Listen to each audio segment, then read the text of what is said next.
Hello, and welcome to another phenomenal, prodigious, prolific, power-packed Phillips podcast. Nice. Oh my gosh! As the final two teams prepare to meet in 2 weeks for the Super Bowl, we are going to continue to prepare in this phenomenal podcast series to help you get ready for the FCAT in April, because we don't want you to be epic fail. So let's get started.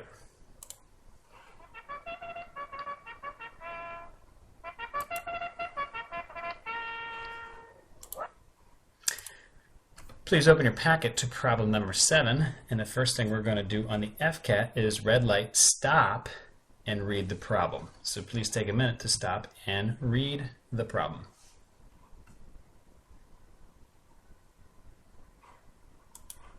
Second thing we're going to do on the FCAT is yellow light. Slow down, underline, circle important information. So if you would, please underline or circle expressions, and underline or circle the question, which simplified expression has the least value?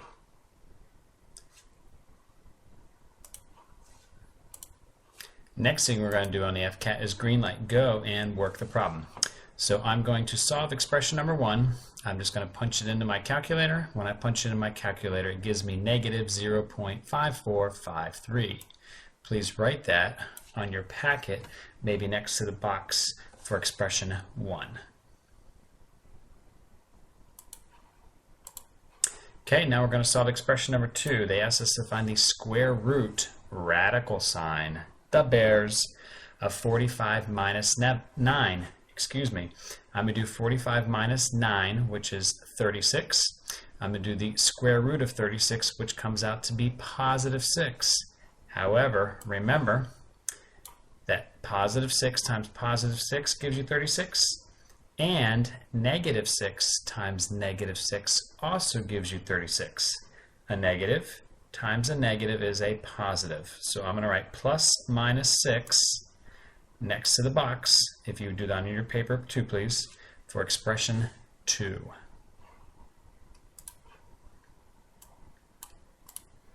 All right, expression number 3. This is a quick review of absolute value. I know if you had the crazy math teacher in 6th grade, you did it.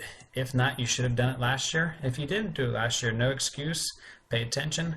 Let's do it right now. I'm going to do what's inside the absolute value symbol first.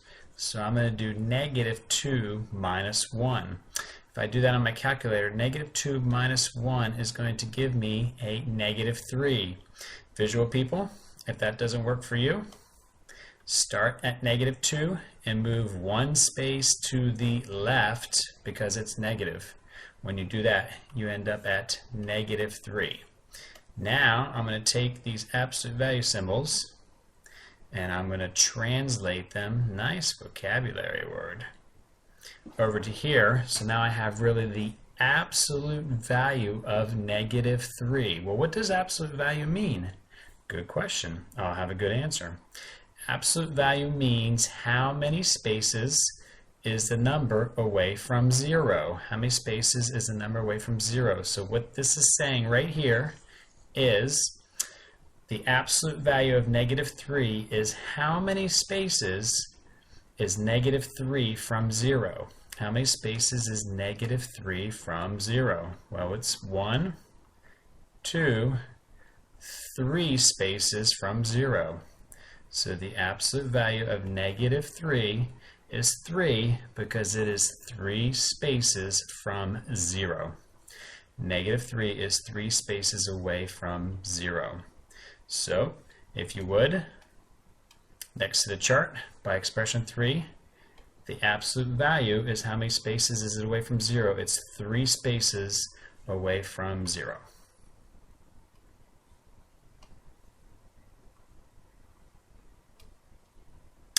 All right, expression number 4.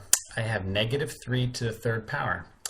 This means I'm going to write my base, -3, 3 times because the exponent or power is 3, and I'm going to multiply. So please do the work on your paper. We're going to write the base of -3 3 times because the power is 3, and we're going to multiply. So make sure you do the work on your paper. I'm going to do -3 times -3.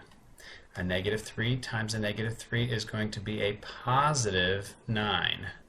I've used this one and used this one. So I have times a -3 again. That's all right, I'll get it back, no biggie. And I'm going to now do +9 times -3. 9 times 3 is 27, and I know that a positive times a negative is a negative.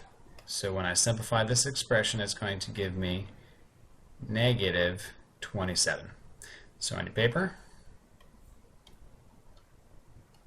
please put -27 next to expression number 4. Alright, if I go back and look at the problem, which simplified expression has the least value? Well, the easiest way for me to do this is to draw a number line. Please draw the number line on your paper and label it as I have done so. I'm going to draw a number line. I'm going to put 0 here. And Mr. Phillips, where did the 3 and the 6 come from? The 3 and the 6 came from the 3 right here and my +6. So please put +3 and +6. My negative decimal right here came from expression 1. Before I go any farther, I'll get my points back that I lost by using PO, process of elimination. I want to know the one that has the least value. Well, +6 and +3, I'm going to have a negative decimal. Positive numbers are bigger than negative numbers. So it can't be expression 3, that's positive, and it can't be expression 2 because it has a positive and a negative. So process of elimination says I can get rid of those 2 choices. Got my 10 back, I told you. Now the -6 comes from the -6 right here. And then my -27 comes from the last expression. So please put a -6, a -27, and the negative decimal on your paper. The key to remembering how to do this type of problem: the farther the negative number is from 0, the smaller the negative number is.